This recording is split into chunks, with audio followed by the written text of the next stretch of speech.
Railway station નજીક કોંગ્રેસના કાર્યકરો દ્વારા કાર્યક્રમ રાખવામાં આવ્યો હતો, જેમાં સુરત બેઠક પરથી ભાજપના મુકેશ દલાલ બિનહરીફ વિજેતા જાહેર થયા છે, જેને પગલે દલાલનો દલાલ એવા શબ્દો સાથે નિલેશ કુંભાણીની સરખામણી કરીને લોકશાહીની હત્યા થઈ હોવાનું કહી સ્ટીકર ચોંટાડવામાં આવ્યા હતા।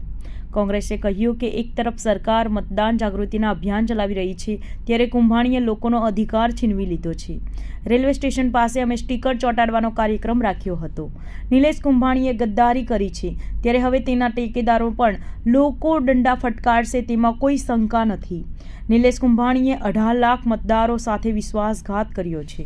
મારું નામ કેતન દીપકભાઈ સોલંકી છે।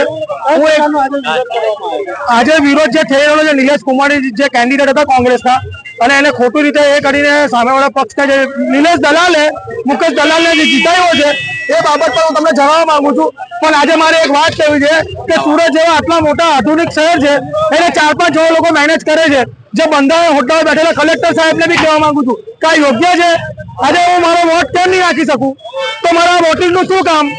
બરાબર છે। એટલે 4-5 જણા લોકો મળીને સુરતના ઇલેક્શનને મેનેજ કર્યું છે અને સામેવાળા પક્ષને કે ભાજપ ભારતીય જનતા પાર્ટીને જીતાડેલી છે, તો પછી 18 લાખના લોકોના મત આ વોટર આઈડી બનાવવાનું કામ શું?